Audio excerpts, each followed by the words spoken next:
Assalamualaikum warahmatullahi wabarakatuh. Redha dengan kehilangan orang tersayang. Benar penonton sekalian, orang yang kita kasih, orang yang sangat dekat dengan kita, sebagai contoh suami, isteri, ibu bapa kita kan, ataupun anak-anak kita, ataupun sesiapalah yang dekat dengan kita, bila mereka meninggal dunia, tentu sekalilah kita akan terasa, tentu sekalilah ia memberikan kesan kepada emosi kita. Saudara, Rasulullah sallallahu alaihi wasallam pun pernah berdepan dengan situasi seperti ini. Baginda telah kehilangan dua orang yang Rasulullah sayang pada tahun yang sama. Sehingga kan puan-puan dan tuan, tahun itu digelar sebagai Amul Huzni, tahun kesedihan bagi Rasulullah sallallahu alaihi wasallam. Siapa yang telah meninggalkan Rasulullah? Siapa yang meninggal dunia? Tidak lain tidak bukan isteri Rasulullah yang tercinta, iaitulah Sayyidatina Khadijah binti Khuwailid, yang telah meninggal dunia selang, kata ulama sejarah, selang beberapa bulan sebelum itu Abu Talib, pakcik Nabi, bapa saudara Nabi, meninggal dunia.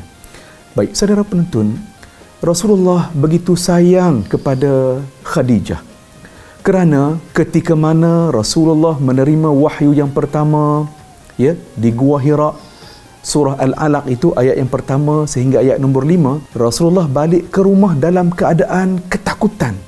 Dan pada waktu itulah Khadijah yang menyelimutkan Rasulullah dan Khadijah yang memberikan kata-kata semangat kepada Rasulullah.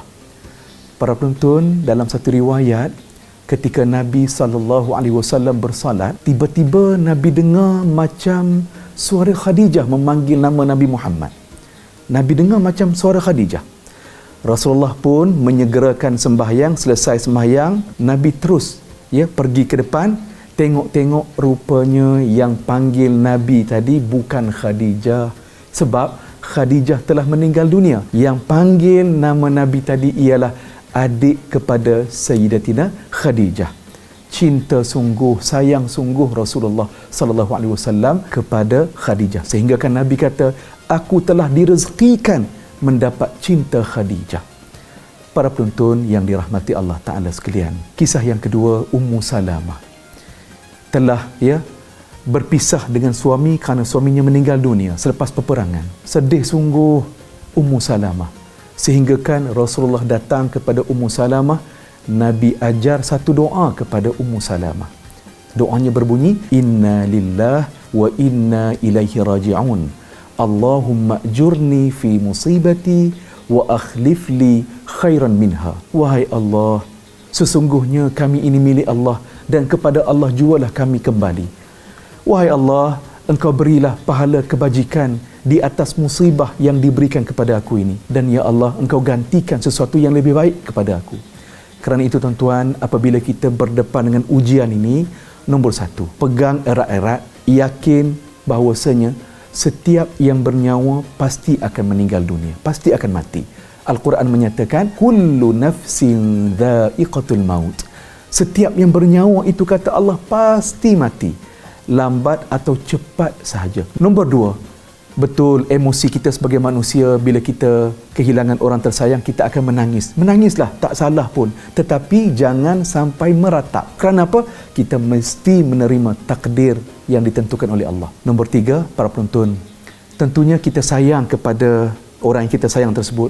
Walaupun mereka telah kembali ke rahmatillah, kita boleh berkhidmat kepada mereka. Bagaimana? Nombor satu, kita bantu untuk selesaikan hutang piutang si mati. Masya Allah, ini satu kerja yang sangat baik. Nombor dua, kita juga boleh bersedekah.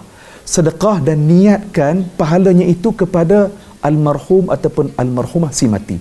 Allah Ta'ala akan menerima pahala itu bagi pihak almarhum tadi ini. InsyaAllah sampai pahalanya.